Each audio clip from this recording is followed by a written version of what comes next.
Hello, and welcome back to Super Wall Jump, where we interview video game creators to consumers and everyone in between. Today with me, I have... Mike Paine, that's me. Woo! He's bringing the pain. Absolutely. All right, so Mike, who are you, and what do you do? Well, I am a voice actor. I have been voice acting for 38 years, since 1987. I have been viewed 250 million plus times on the videos I've voiced just on YouTube alone. That's conservative, and not including any other platforms. The games I've voiced have over 1.5 million downloads plus, and I've voiced something along the lines of 30,000, way over that, projects, everything from church announcements to video games to apps to everything in between. And I was in network and major market radio for 33 years as well. That was started from 88, and I did that till 2021. So that, and I love horror movies. And other than that, yeah, that's kind of the Cliff Notes version of what I am. And that's fine. What got you into voice acting to begin with? I was a naive kid going to the University of Texas at Arlington in 87, and I was going for a degree in broadcasting eventually, but I had to get business management as a minor because the first 2 years they make you take generic courses until you actually get to the good courses. I never got that far, but more on that later. So I started cold calling video production companies and cable TV places and everybody that I thought of in my 17-year-old mind that would possibly want someone to voice act. I had no idea what that meant. I'd never been in a studio before, never did anything like it, never recorded a thing. And one guy at a cable TV station named Morris Rose took a chance on me and said, "Come on over, we could work something out." And he was a very laid back guy. He wrote all his own music for his commercials, wrote all his own copy, and he taught me the ropes. And that was not only my first experience recording with stuff, my first paid experiences. And I recorded a few commercials for cable TV as a kid. And then that was it. I was hooked. I had to do more of that. And I loved every second of that. I still have the ads somewhere today, which is great. Yeah, I have the videos of those. Mexican restaurant, photocopy place, and a couple other ones. And then in '88, I bought a guitar from a guitar convention. I couldn't play for anything. I couldn't learn, and I was talking to this guy on the air who worked for a heavy metal radio network, and he was local in Dallas, Texas, and he's like, "Yeah, I'll buy your guitar. I'm going to try and play." I'm like, "All right." So I went up there and said, "Here's $50. Hey, give me $50 for the guitar." He's like, "Sure." And he's like, "Do you ever want to be on the air or anything?" I'm like, "Oh my gosh, yeah, I'm doing some voice work now." And he goes, "Well, the guy down the hall is hiring for a morning show producer." Having no idea what that meant, I'm like, "Oh, I'll do that." The top 40, this is a top 40 morning show that's heard nationwide on like 65 affiliates. No clue what that meant. So I went in there and and the next Monday and said, "Okay, I'm your guy. You can hire me now. I'm ready." And he's like, "What do you mean? I'm the guy. I have all these other applicants. What's your experience? What are you talking about?" I'm like, "Look, I don't have any experience, but if you teach me what you want within a week, and if I don't learn, just get rid of me and move on to the next guy." And he's like, "Okay." And he hired me, and I just learned literally on the fly, and I started writing and producing bits and doing funny voices and all kinds of stuff with him. And then eventually I got to be part-time on the heavy metal radio network because the guy I sold the guitar to went from nights to becoming the program director. So he hired me part-time. Never been on the air in my life. I mean, never did a show in my life. And he hired me. And then about a month or so in of literally learning on the fly, filling in part-time here and there and working for the morning show, the network was scheduled to do some taped Ozzy Osbourne interviews for 5 days for the next week. He taped 5 shows worth of material, and the brass for the record label and the network were like, "Well, who's on the air? Whoever's on the air, why don't you just go in and do a live thing with them real quick, whoever it is." And the whoever it is was this guy, me. And I'm all of 19 years old. I'd been on the air like a month and a half, maybe. And all of a sudden, it's like, Ozzy just walks in. He's like, "Hey, how you doing?" it was like surreal. It was like it didn't actually happen, but it was something. It's like one of those scenes out of like a John Hughes movie from the '80s, and it just happened. And we had fun, and it was a great time, and everything took off from there because the network president was looking, and the record label people were looking, and they were like, "Who is this kid? He knows what he's. Did you just get him? How long has he been here?" So that was one of my best memories of the radio days, and it took off from there too. So simultaneously, so it was a lot of fun, and I love doing it. And by the way, this is the get the glare off of there. This is the actual photo of me and Ozzy. And a little later, about a month later, I on the other side of that, I'll show you this. It's backwards, but Ozzy and Sharon Christmas card from that same year. So that was Nice. very cool. So obviously I still have that, and that's a keeper. And then had my own. Then eventually I got full time, had my own specialty show, interviewed tons of people, played world premieres, did live concerts, everything, gave away all kinds of cool prizes. And that was a fun ride until 91 until it lasted. And then after that worked in various mediums of radio, various radio stations. I was a traffic reporter for 11 years, not the kind in the helicopter, just on the ground and taught the talking part, I don't not think on you'd camera. want to be in the helicopter though. That sounds just kind of unpleasant. It sounds extremely cramped and hot and or cold and very uncomfortable, and that wasn't my thing. So I I'd had I'd no rather interest. be I'd rather be in the studio and be like, "Ah, yes, and we can talk to our guy Caleb who's out in the helicopter right now. Yeah. Hey Caleb, Caleb, how wet are you?" Caleb, well, the traffic's pretty bad out there on I-90. Yeah, I never was into doing all of that. So, yeah, and I'm still voice acting today, and I have been coaching pretty much since the age of like 20 years old, helping other people in broadcasting and excuse me, and then pardon me, You're all good. um, broadcasting. Broadcasting and then voice acting. And I'm still doing that today a lot. I teach a lot of people, I coach a lot of people, and with voice acting, and I produce demo reels for people. So, yeah, actively still doing all of that, not in radio, but if somebody came along and said, Mike, would you be willing to do a show? Oh, yeah, I'm all for it. I'm all in. So, yeah. And there's the brief, but not so brief version of me, kind of. I- it I can tell that you've done radio because you knew exactly what you were saying from beginning to end, and there was no stutters, no nothing. And as the editor for this, I appreciate that. I don't have to go through and cut out every little pause. Yeah, I am not the person that you say, "So, tell me a little about yourself." And I go, "Well, I am very interesting. Back to you." No, that's I if you say hi to me, I'll talk to you for an hour if you want. I mean, whatever you want to know, you've got questions, I've got answers. If I can answer them, I will answer them. So, Well, shoot. luckily, I did prep questions because, Oh, good. yeah, I always try to prep questions because I am not the best interviewer. I'm great at talking to people, but I very, very easily get like lost in the weeds. And so having a list of things that I can say, hey, what about this is kind of necessary. And it means Sure. that it means that I stay on topic. So this is a podcast semi-related to video games. What games have you voice acted on?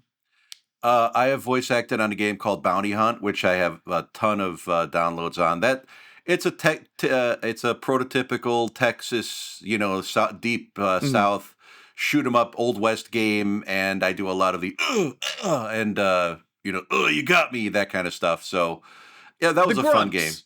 Yeah, it was a fun game. I voiced three slot machine games. A couple of them are coming out. Uh, Including one called Crazy Slots Master. There's a lot of those out there, but those are fun to, the big win and all that kind of stuff. Yeah, I love doing those.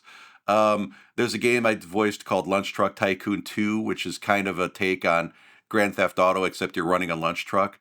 It's kind of, and I'm the DJ, so I announce songs and do commercials, and inside the commercials, there's hidden tips to get your lunch truck business going. It's very odd, but very fun at the same time. There's another game that I voiced. I was the shaman tortoise in Clid the Snail, and Hmm. it wasn't actually words. I had to make up my own language, which is not easy to do. So, That I I'm gonna want to hear more about that yeah. for sure. What's the process of doing the voice acting for games like? Did they bring you into a studio? Did they give you a list of lines and say, "Hey, record this into your phone and then we're gonna just make do"? What's that look like? Well, this was done remotely, so and they're out of Spain, I believe, the company that made this. So I couldn't fly to Mallorca or Barcelona or wherever they were. But yeah, they sent me a character synopsis of each of the characters, and they said they wanted me to try out for the main character Clid, and they're like, we don't think you fit for Clid, but would you be willing to try out for the shaman tortoise? And I'm like, yeah, of course. I'm still in the game. Yes, absolutely. I want to try out. And they're like, well, here's what he would say, and these are the kinds of reactions we need. And then you have to kind of make up your own language. He doesn't speak any language in particular. So, and I'm thinking, this is a challenge. So I got good direction, but how do I do this? And then I just came up with something like that. And seeing it in the context of just saying the lines, I guess, for lack of a better term, Mhm. it's kind of weird out of context. But seeing it in the gameplay, it's like, oh, okay. They did a really nice job with that. It's kind of cool. I can see where he's like, oh, he gets a body shot from, a punch from the snail or something. He goes, one of those things. So Mm. it's hard to visualize it when you're doing it sometimes, but when you actually see it in context, it's kind of cool. And you had to focus more on conveying a tone than conveying the words. Yeah, But absolutely. is that more common for voice acting? Is the tonal focus just like higher up in the words? Yeah, I would think so. I mean, it depends on the project. I mean, especially for video games, anime, animation, things like that. Yeah, absolutely. You have to not necessarily go over the top and cheesy with it, but you have to show some emotion. You have to bring that character to life in a way other than just kind of rolling through the lines saying, "Oh no, you hit me." I mean, that's not going to cut it. I mean, and it's not all yelling, and a lot of people think, "Well, it's pretty much all RPG games and yelling." Well, no, that's not, just I because summon the Dragon Warrior Exodia! yeah, I slayed the dragon. Well, that's nice and it's going to make your friends laugh, but that's not really voice acting. And that's also like cool that maybe one line that's played a million times or whatever, but Yeah. it voice acting also helps make the world feel more real Mhm. because I work in the film industry. Something that people don't like to admit is that films are half sound. You're not going to sit in a movie Oh, theater and watch something with bad sound. It's why I didn't really watch Tenet because Tenet was not that good and I couldn't hear what was going on. And can I tell you how I a million percent agree with you? And my wife and I have seen probably upwards of around 3,000 horror movies, and the sounds. I joke with her, but it's actually kind of serious. I have to have her run the board on the sound bar literally because she's going up and down with the volume because the audio is so terrible. It's like you can't go, okay, we're gonna get the ghost, and then all of a sudden have a huge jump scare stinger and that blows out your speakers. It's you gotta kind of have some sort of balance, and it's like, whoa, that's that's not gonna work. And it's like, and we're looking at each other, going, "Can you hear him?" I'm like, "No." "Can you hear him?" "No." She's like, "I got it turned up all the way. I can't hear him." my wife and I, whenever we're watching anything on our TV, we have to have captions on simply because otherwise we have no idea what people are saying half the time. And that may Y- just be we have like auditory processing stuff, but it's also because people are like, all right, cool. What if the background music was just like 3 decibels lower than the dialogue? It's like, I don't know what you're saying. I'm yeah, just hearing the whoop, whoop, whoop. yeah, absolutely. And either the music blasts you out, or the sound effects blast you out, or the foley blasts you out, and at some point you're going, I, I I don't want to have to, do homework to watch a movie. I just want to watch the movie and enjoy it I for what want to it be able is. to understand what's going on screen and enjoy it. And bringing it back to games, I have played games where I've been like, "Oh, this is a fun game," And then I have some voice acting that comes in out of left field, and it completely pulls me out of the experience, Mm. such as a small black cat with the voice of a 50-year-old man who has smoked every day for 30 years. And it's like, Yeah. okay, this is not what I expected. And now, whenever you say anything, I am pulled back into reality where I'm like, I'm not in the world of the game. I'm in a world where a man has been turned into a cat, and that was not the intent. Yeah, yeah. That reminds me of a story. I did a radio ad, a regional radio ad for a circus, and they wanted me to do all of the voices in the ad. Well, I can do the announcer voice. Yeah, coming soon, this attraction, that attraction, blah blah blah. And they wanted me to do the voice of a 5-year-old boy, and I said, Do you hear my voice? I can't." And I was being nice. I was nicer than that. I said, "Unfortunately, my voice is way too deep for that, and I don't have the range. I can't sound like a 5-year-old boy." And they're like, "Well, just do it anyway." Okay. So my line was, "And I like the big snakes."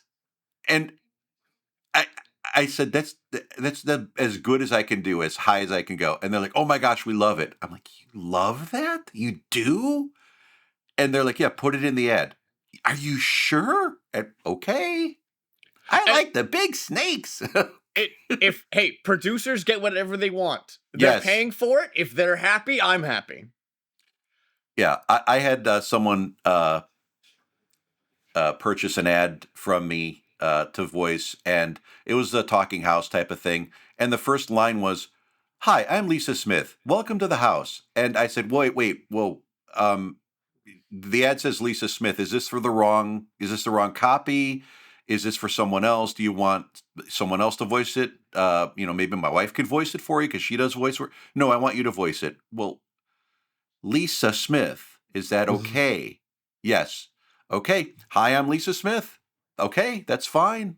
I Whatever you want, you're right. And If you call the shots, you're right. if it makes you happy, it makes you happy. I'm not gonna argue with that. Yeah. Uh-huh. That's I No. just go, "All right. Why not?" Yeah. So how many rounds of revisions do you usually have to go through when you're submitting audio when recording from home? Is it, hey, here's just like my test stuff, and then they're like, all right, cool, can you do this, but like a pitched a little bit higher? Or is it like several rounds, or does it completely depend on the client? Completely depends on the type of project and the client. It's not a one size fits all thing. If it's, for example, if it's a straight read, something along the lines of how to set up a Bluetooth speaker, yeah, that's pretty run of the mill. I mean, you put a little emphasis into it, and don't read through it like you're a narrator for a boring film going, "This is the avocado. This is how you prepare guacamole." I mean, you got to do a little Be more than sure you that. turn your Bluetooth speaker on before trying to connect. Yeah, yes, yeah. So usually those are the one take Jake type of things, and you do one cut and you're good, and you don't have to really redo anything. The games are a lot different, and the apps are a lot different. Animation, anything like that, because you have to really do more than one thing, and usually they want more than one take anyway. And you can attest to this. Instead of just doing the one thing exactly as the creator, the casting director, or the producer, or whomever that came up with the script is doing it and saying, "Okay, I want you to read it like this. Uh, you know, I will capture the tower." Well, that's not that good. Can you give me something more guttural and angry, like, "I will capture the tower"? Okay, that's more. And it's a live directed session is kind of what I'm getting at here. So yeah, you can definitely play with it. And I think the thing I did the most retakes for was I did 12 retakes for a movie trailer just to get it right, because I had to speak English and Italian, and I don't speak Italian, and I had to figure it out and listen to stuff online, listen to the exact wording, and native speakers say those words in a certain way. So I had to get it all perfect, and getting that and memorizing the Italian, that was the hardest part, but it came out S- really nice. So instead of finding someone who speaks Italian to do the voice acting, they're like, all right, cool. Here are the Italian voice lines. Read these too. Yeah. So yeah, I get thrown curveballs like that all the time. There's a lot of my clients are from overseas, so I'll get anywhere from Europe, any of the Asian countries, and various words. A lot of like Japanese words. For example, I voiced a whole course about how to prepare sushi. Well, there's a ton of terms in there that are Japanese, and I don't speak Japanese, so I have to look them up and listen to them and hear how they sound and make them sound authentic. So I practice them and then I put them into context. And I was so happy. I voiced the tallest observatory in Tokyo, the Sunshine Observatory, the English speaking voice for that. And out of all of that, and that was a huge, long project, I got one word wrong. And I was so happy about that. I'm like, oh my gosh, one word. That's amazing. But that all goes to kind of researching and, wanting to Mhm. make it sound good and authentic instead of going, arigato. I mean, But yeah. that also speaks to, hey, voice acting is a job. You can't just step in and do it. If you want to do a good job, you have to put in the work. Oh, yeah. Yeah. You can't just go, okay, I'll buy a microphone and I'll do my Joker impression. Okay. Yeah. You and everybody else. That's fun. But no. You and every other white guy around the age of 30. Uh, Congratulations. or 40 or 50. Yeah, yeah. Yeah, so absolutely, yeah. It's not a cookie cutter thing. It's not a one size fits all thing. I was working with somebody who was into Dungeons and Dragons heavily, and he has a really high pitched voice, and he was so dejected. And he came to me and he's like, "Nobody's going to want me for voice acting." I said, "What are you talking about?" I said, "You don't have to have this big James Earl Jones voice. Not everybody has to have that to be a voice actor." And he's like, "Are you sure?" I said, "Well, record some stuff for me. Let's record some samples."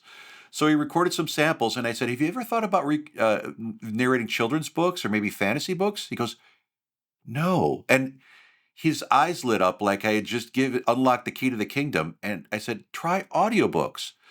I'll tell you what, why don't we record some demos for you? And you can upload your profile to ACX, which is the website that has all of the Mhm. Audible audiobooks. For those that don't know, acx.com.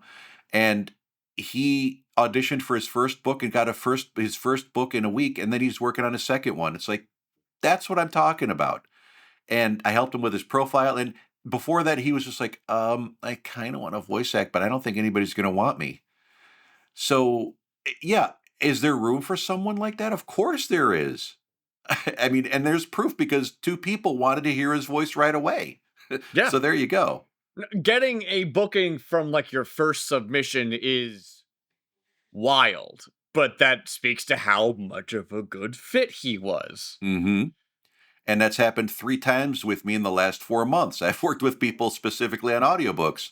A woman I'm working with now, she just literally her first day, she got a submission and she got a book the first day. And then 2 days later, she got a second one. I'm like, don't overdo it now because you're going to have a lot of production ahead of you. So, don't take on more than you can chew. This is Oh, recording great. a book is a whole thing. Oh, it's such a thing. And people that just think audiobooks is all, how to and, plumbing tips and all that. It's try doing a fiction book with about 12 different characters that you have to memorize.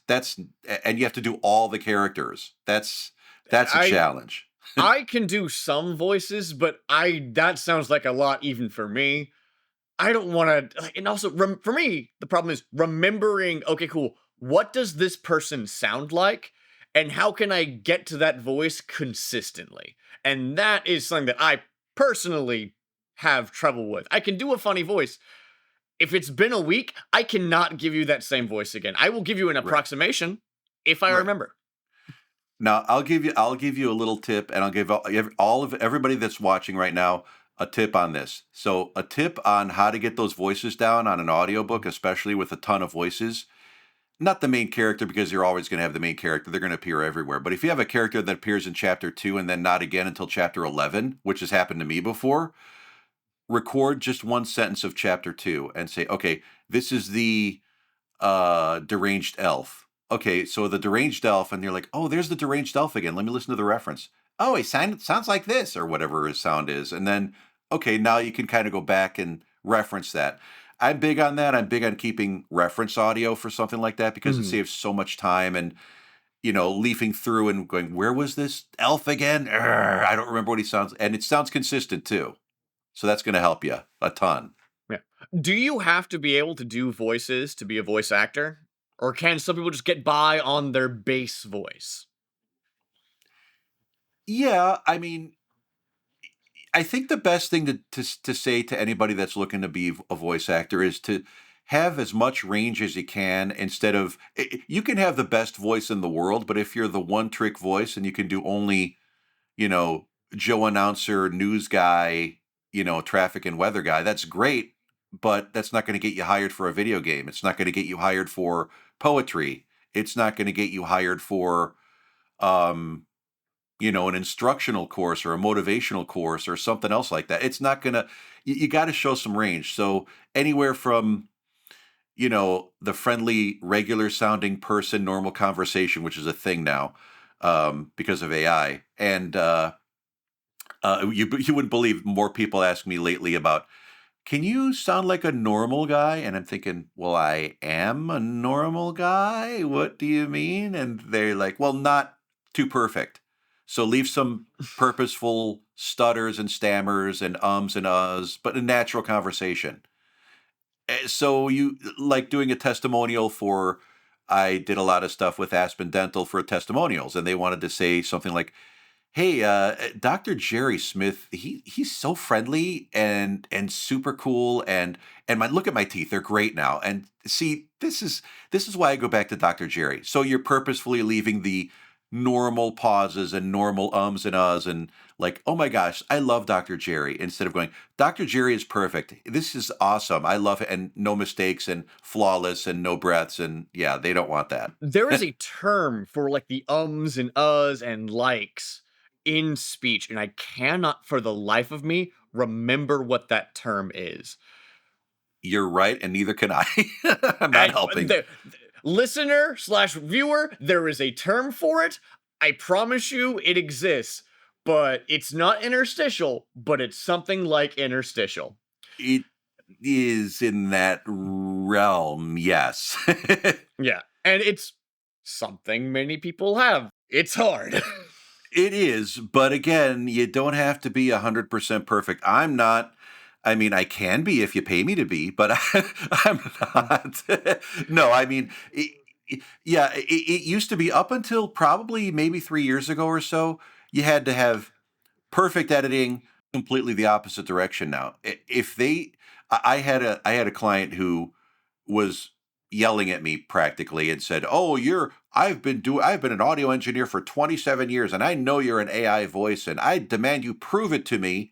This is what he said. "I demand you prove it to me. Film your mouth next to your microphone recording my script. I don't believe you."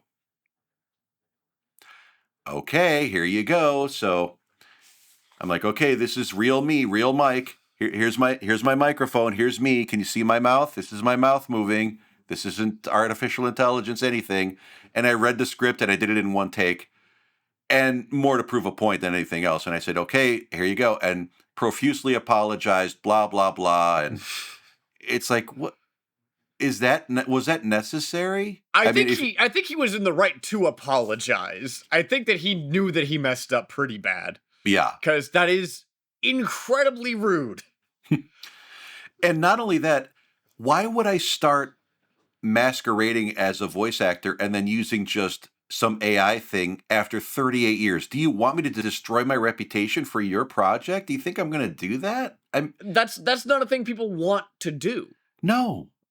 It's not. And why would I purposefully just wad up my whole career and throw it in the garbage and pretend I'm something I'm not?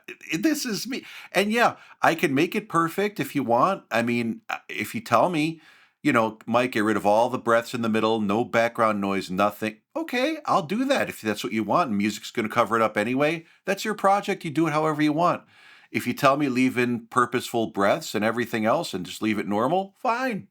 No, no sweetening whatsoever, fine. Just tell me what you want, I'll do it. And it's a little more of a curve because up until, like I said, 3 4 years ago, it was always just make it perfect and then they handle the rest. It's not like that anymore. So you said a word sweetening, and that sounds like an industry term that I actually don't know. What do you mean by that? Well, it's kind of a broad term, meaning, for example, you'll balance the audio out and make it not so, kind of lower the peaks, Mhm. It's compressed but not compressed, if that makes sense. You You don't throw a you compressor on there to make everything more even and Yeah, there's usable. something called a compander, I believe, if I'm saying that right, that Um, works. yeah, where there's expanders and then there's compressors. There's a bunch of audio stuff, which we Yeah, don't need to get it's, incredibly into it's the weeds. We can get a yeah. little in the weeds, but not like too in the weeds. It kind of lowers the highs and heightens the lows and evens things out a little bit Mhm. without compressing it like crazy. And there's various noise reduction and hiss reduction, and there's click removal and stuff. I manually remove my clicks because I don't like the clicking in the de-essers and every de-esser meaning you take the S means you take the S's out of things like the S and the plosives, which are P's and T's, and you go you don't blow out the That's why speakers. some people have a pop filter. Yes, pop filters, those work, but mic technique is actually better than even a pop filter can ever have. So Mhm. th- that's a tip for the kids out there listening and watching. So we can go back to AI. So Yeah. how? So you said that like 3 to 4 years ago, AI has started to seriously impact your job. In what other ways has it just sort of impacted your work? Well, it's a lot rougher finding, a lot more jobs out there because the jobs that used to, for example, we've all seen the cringy YouTube videos where they're counting down the top 5 greatest, World Series moments of all time, and they'll say number 5. This is the top World Series moment number 5. Number 5. Oh god, no, make it stop.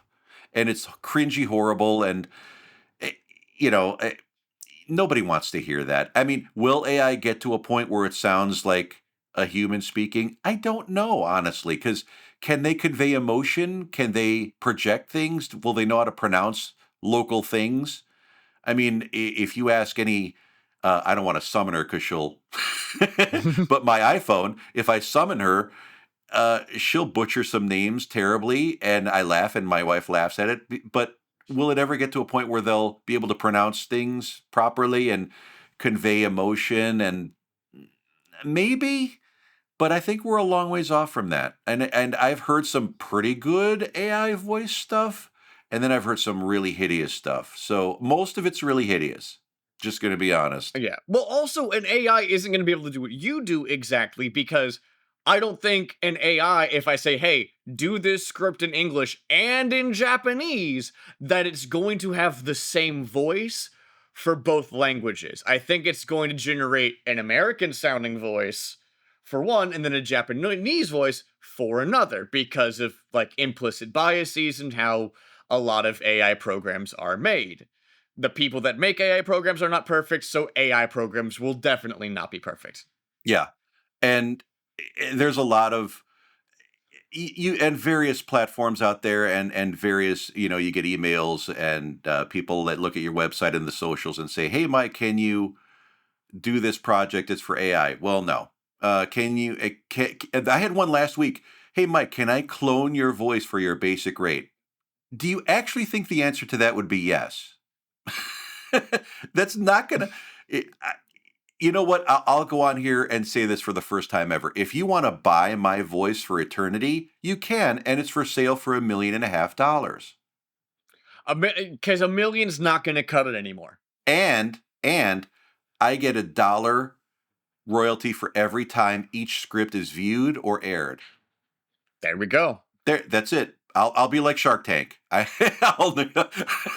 the Shark Tank of voices. If you want to buy my voice, 1.5 million, $1 per view and per click in eternity, then we'll think about it. But otherwise, no, you don't get to copy me and then probably use me illegally without my consent or knowledge. And that's the fear, unfortunately, with some people that might be Mhm. unscrupulous out there and just stealing your voice altogether. So you gotta kind of try and know who you work with and watch what you voice. And you can tell the AI projects. A lot of them are sentence fragments, and a lot of them are most of them are like help desk type of things, customer service type of things, because they want to implement that more and more at big companies and save money on actual people working. So they'll say, "Hi, how are you doing today? What is your claim number?" And it's like, "Well, this is an AI project." And then you ask them, and they're like, "Oh well, yeah, it is." Well, I'm not doing that. Representative. Yeah, yeah. Representative. I can help you answer that question. No, you can't. Pharmacist, Representative. pharmacist. Oh, we call. I won't mention the name of the company, but we did that, and you have to go through 4 iterations of yelling at it, and it finally, literally, this is what the robot voice said. Okay, let me transfer you to the pharmacist. Just exactly like that. Like they've disappointed in you. I think it's like, oh man, we weren't able to cut more jobs. We still needed to just have people talk to people. Uh, yeah, that gave us a chuckle after the frustration of trying to just talk to a person. It just gave up. It did. Uh, Humans won, AI nothing. Yay. so, are there any other ways to sort of counter AI in this creative space aside from just trying to like know who you work with and stick to your principles? Yeah, I mean, those are two huge things, obviously. But the other thing to counter AI is, for example, especially in games and anime and anything that involves acting, which to me, all voice acting is acting. Even doing an instructional video on how to take apart a brake cylinder is still voice acting because for most of us, that's not very exciting and doesn't light up the screen. Taking apart a brake cylinder isn't a thrill a minute for a lot of people. I get it, but you have to put something in there different than everybody else. You can't just mail it in anymore. It's not just, oh, you're Joe or Jen announcer, and you just go, and now the news. Here are the headlines. I mean, those days they're out. I mean, having the announcer voice is over. You can't do that. AI can probably do that fairly well-ish. So you really have to show range and set yourself apart. And I, me personally, a lot of people have like, one demo or two demos. I have like my main demo reels, and then I have about 120 niche reels just to show people range. So, for example, if someone goes, "Hey, can you do a werewolf?" I actually have a werewolf demo.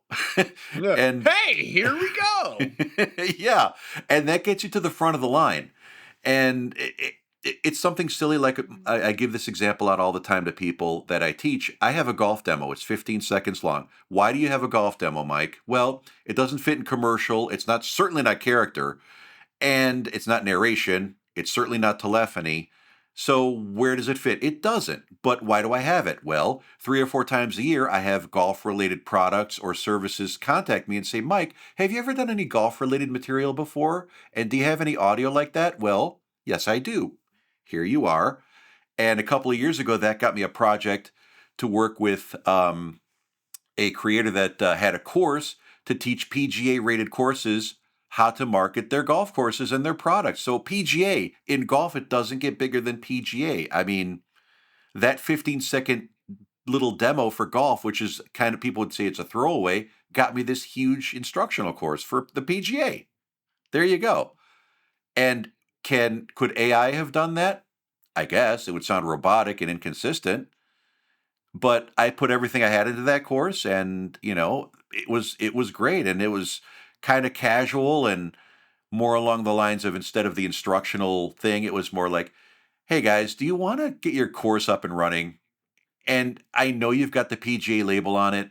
This is the right way to do it. Okay, let's talk about your clients." And it was very casual, and instead of just like, "Okay, number one, to market to your clients, do A, try to sell them many golf clubs." It wasn't, so there's a big difference between the clinical and the sterile and the, you know, monotone thing, and actually having personality and a consistent thing to keep you interested. And that's the secret of getting to the head of the class and beating out all the other people that may not either care or want to voice something like that, even though the money is good. Let's be honest, we all need to make a couple of dollars to keep the roof over our head.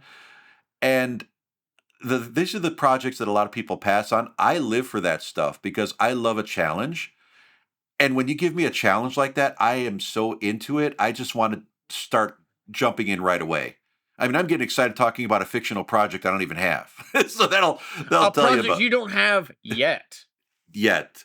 But yeah, exactly. So and even even for example, I give this example a lot too because uh, I have churches approach me and say, "Can you do our church announcements? Our budget is only $25." Absolutely. I'm not going to charge you the union rate and residuals. It's a church announcement for the weekend. They're talking about their spaghetti dinner and they're raising funds to, get a new roof. I'm not going to charge them, $8,000 for a 20-second announcements. I mean, Yeah, and 300 people are probably going to hear this once. one time. And Yeah. of course I'll do it. Or another good example is a small business needs a voicemail, like the local pizza place that it's like a hole in the wall, but they make great pizza. Hey Mike, we got 25 bucks. Can you do a voicemail? Yes. It takes 10 seconds for me to do. Hey, you've called Joe's Pizza, leave your order after the tone or whatever it is. It takes me 10 seconds and they're absolutely thrilled. They have no time and they had one of those clumsy ones that are like, yeah, this is Joe. No, no, no, put the order over there. Yeah, leave a message. Yeah, click. And that's their message. So, it's not all about, we're going to stick to my rate and I don't care and step on the little people. And that attitude isn't going to fly very far. It really doesn't. And that's why I've made so many clients happy in various avenues all around the earth, and I love what I do. And you And know now's a what? great time to drop those stats you dropped at the beginning of the episode of, oh yeah, you've worked in the industry for 38 years, you've done all kinds of stuff, and that's because you're nice to work with, which at the end of the day is what matters. Yeah, absolutely. And will I work with you? Absolutely, 100%.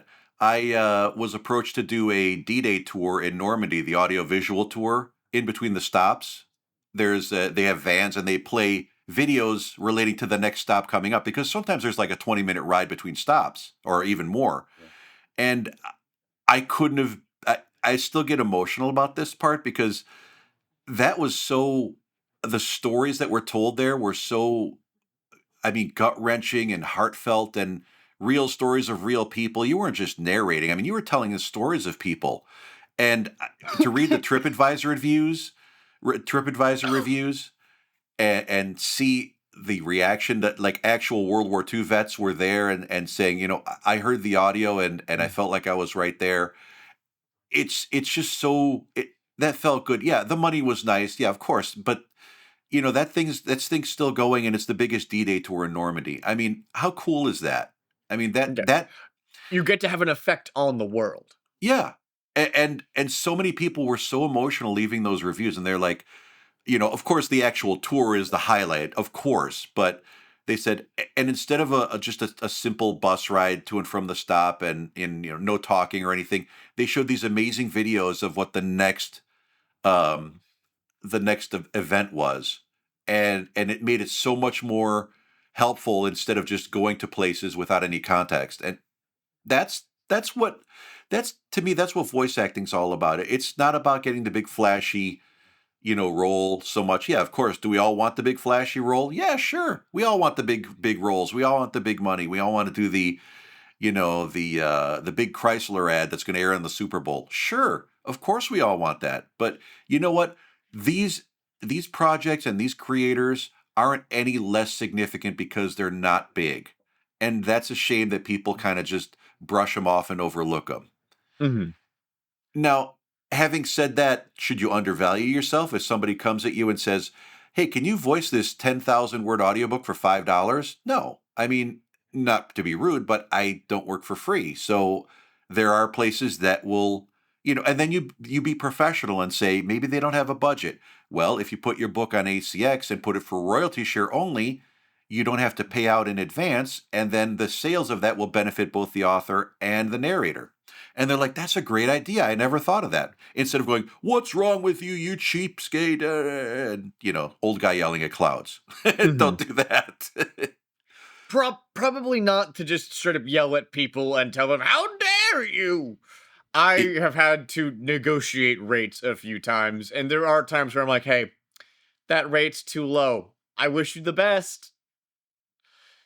mhm. Yeah. But it depends on the client. It, Because, hey, oh, I make millions of dollars a year. Can you do this thing for 10 bucks? No, and I know you have the money to do better. Absolutely, and that happens quite a bit, and that's one of the things that you just go. I had to educate the owner of the two radio stations I used to program. We broke down the ad buy that this grocery store had with them, and it came out to, I think it was something like 57 cents an ad. I'm like, they're paying you 57 cents an ad to air an ad on the radio. That's not good. No, radio is still one of the most like it's one of the best vectors to get into people's faces in this country and Yeah. around the world. People still listen to radio, not at the same like overwhelming rate they used to, but it's still really helpful. Oh yeah, for sure. And there's so many forms of radio now. There's, you know, I kind of think it's morphed into podcasts, and it's morphed into listening to various platforms live. I mean, whether it's YouTube or the socials, or streaming something, people want live content. And that was live content up until a few years ago, really. I mean, well, 20 something years ago, really. But, I mean, I'm old enough to know, I used to have 8 tracks and audio cassettes and reel to reels and all that. So I can tell you, old guy has old tech. But yeah, it's still, you know, I kind of love the fact that you mentioned radio, because it's radio used to be so much fun, and I loved radio, and maybe it still is. I mean, I don't know. I Unfortunately, radio's gone the route of, it's like three big giant corporations own the vast majority of the stations, and a lot of the mom and pops are all gone. There's only a few left. And and I'm not ripping on any particular person, but if you want to listen to the same Ryan Seacrest show over and over again, that's great if you love it, but that's on like 4 stations in town, and there's like 6 stations. So, you know what I mean? It's It's not. not. It's just not that interesting. It's the ice cream problem of if you want to get 100 people to agree on an ice cream, it's probably going to end up being chocolate or vanilla. Chocolate and or vanilla are not the best flavors; they're just the most common ones. Yeah, exactly. And what if I want strawberry? What if I want, you know, daiquiri ice like Baskin Robbins used to have? I love that flavor. I think they still do, actually. But yeah, I'm more of a daiquiri ice kind of person. So yeah, to me, there's always a thirst for something different and something unique and original. And I try to give people that when I voice something, and I try to give people that when I write a script for them for their demo reel. I try to give people that when I coach them, instead of just giving a cookie cutter. Here's a Word doc. Enjoy, have fun, and give me money. No context. Just go for it. Well, because if you're going to mentor someone, you want them to do well because then that reflects well on you. Yes, it was thanks to me Yeah, that they were able to achieve these heights. absolutely. Yeah, and success stories are the best. I hate to say advertisement because it sounds so cheesy, and it sounds like you're, late night infomercial marketing guy going, "Hey, you want a mop? Wait, there's more." I mean, but a guy I worked with last year for his demo reels, he now does a channel where he announces video games, a la Matt Eisman with Hmm. American Ninja Warrior, and he announces the actual live gameplay. And his channel went from nothing to, like, he's got like 4.2 million and counting views on his channel. It's exploded into hugeness, and I couldn't be more proud of him. He's like just taken the ball and ran with it. He quit his day job. He's doing this full time, and it's like that's what I'm Good talking. for him. He found his avenue, and he took it and ran with it, and he's absolutely being super successful with it, and I love every second. Yeah, and it is important to note that while typical mainstream radio is not as, accessible anymore, there's less opportunities. You have stuff like streaming and, video game commentating and podcasts and all kinds of other avenues in which, hey, you can make a presence for yourself. You can make Hmm. yourself known. Part of why I'm doing this podcast is because, hey, I can tell people, hey, check out this cool thing I'm doing. Yes, Hire absolutely, me. absolutely. You put your smiley face on and go, "Well, I, look, we're great. Look at us." hey, hey, because we live in capitalism, we need money to live. So I would love money. Oh, I would love money too. We're this close to my wife and I are this close to finding that house with the indoor pool built in. So Ooh. that is the ultimate, and we have some possibilities. We're gonna get there. So it's just a matter of where now. So yeah, with that. My fingers are crossed for you. My parents have like a big hot tub, and it's Oh, big enough that you can like strap yourself in and like swim in it. It can fit oh, like 10 people. nice. It's fantastic. Mm.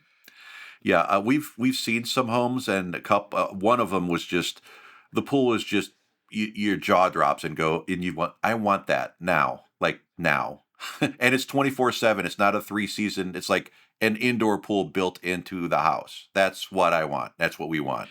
Which would be fantastic. Probably not for, voice recording, but for most other things, it'd be great. It's walled off and it's sealed away from the rest of the house, so it's okay. You'll have the studio way in the other side of the house, and there you can just Yeah. jump in and sploosh and be happy. So, what's the best gig you've ever had? Oh, well, I'll separate from voice acting and radio. The best radio gig was easily Z Rock, which was the heavy metal radio network. I mean, when you start off that hot, interviewing Ozzy Osbourne at 19, your first actual DJ gig, and a month and a half in, you're interviewing like the biggest musician in the world, pretty much one of them. And then you keep going with that, and the laundry list of people I've interviewed and talked with and done that, and weird great stories that happened out of that, which fun stories. eh, that I, it was like a movie happening in real time, and you're going, that just happened, didn't it? And then you reflect on it years later and go, that actually happened, and that was pretty darn cool. So real quick, as a side note, I remastered a lot of the audio and put it back together, and it's on YouTube. If you look up Z Dash Rock Radio, actually Z Rock Ready, because that's kind of the place that hosts a lot of the old audio. So a lot of my old interviews are up there, and my old shows and stuff, and I remastered them, and because it was just a fun project to do, and wanted to keep it alive instead of just degrading with tape over time. And I converted them to CD and then to digital, and then freshened them up and made them nice and pretty. And so yeah, those are the fun days and people still remember those days from all those years ago. And when I wish there was a station like that now. We were just wild and yelling and zany and crazy and playing drops and from Bugs Bunny and whatever and Popeye and silly stuff, and we were just so over the top fun, and it was just a big party, and then the party ended. So that was that. But yeah, the rest of the radio gigs were just there. They were okay. Some of them were fun. Some of them were eh. And But interviewing Ozzy Osbourne at 19 versus a nice, boring job. I think I know which one wins. absolutely, absolutely, yeah. To Yeah, that was Pink Floyd, and here's some Santana. Back to you. Yeah, those. Not. I mean, yeah. Did it pay a couple of dollars? Sure. Was it exciting?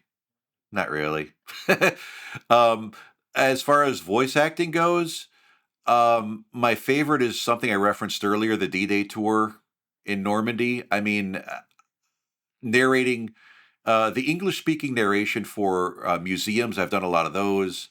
The sushi course I mentioned earlier was a ton of fun. I loved that. And you would think that, oh, the video game roles are the best. Yes, they're way up there, but I don't know. It's hard to describe getting a satisfaction out of seeing the finished product of something like that that's completely original. Like, who would think of voicing a sushi prep course? I mean, that's Mhm. kind of you think of voice acting as, oh, I want to voice this character and that character, and you don't think of something like that that would be cool, but it's actually really cool to voice that stuff. Yeah. So I believe this is my last question. Ah, And it is a big one because you have hit oh, all the other questions just by talking. okay. What's your favorite voice that you've ever done? And can you demonstrate it for us? I gotta say, and again, I did reference it earlier. I think my Shaman Attack Tortoise was my favorite one because it was completely original and different, and he made up his own grunting, angry warrior language, and that was a big challenge. And it was one of those things where he's getting ready to attack Clyd the snail, and he's going, and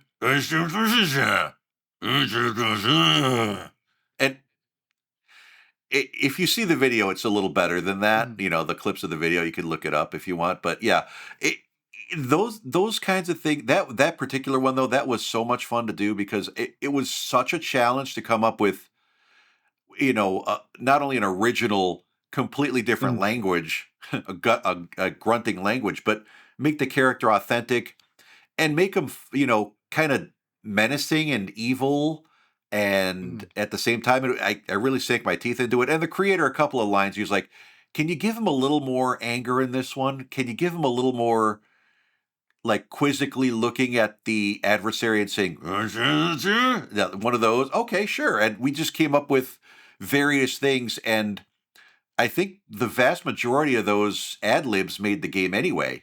And on top of the kind of phrases, but they were just kind of ideas of phrases. They weren't even Mhm. there are no words. So the direction was something like, okay, imagine he is being attacked by the enemy from behind. What would you say? Okay, well, let me think. So one of those. Mhm. Totally creative, which is great. That was the most fun. Yeah, it kind of cuts to the heart of acting at its core, which is conveying emotion. Yeah. And you got to just sort of take the words and say, "I don't need you." And you got to just focus on conveying emotion. And having done acting, sometimes I'd prefer not to have to read the lines either and just be able to. I, Yeah, I've had I've had some auditions recently, and it's like I'm fairly certain AI wrote this. I'm not 100% sure, but I don't think a human being would say this.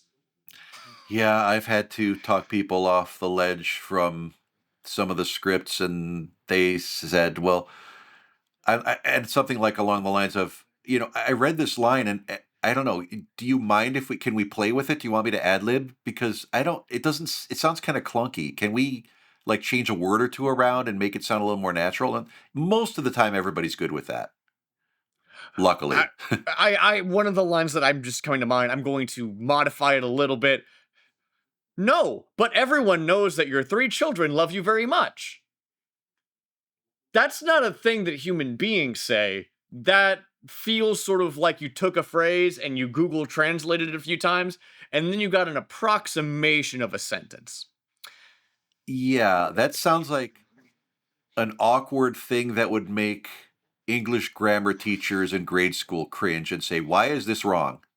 Yeah, but an audition is an audition. Um, True. but with that, where can people find you if they want to hear more from you? Well, people can find me. You can email me, mpaine1985 at gmail.com.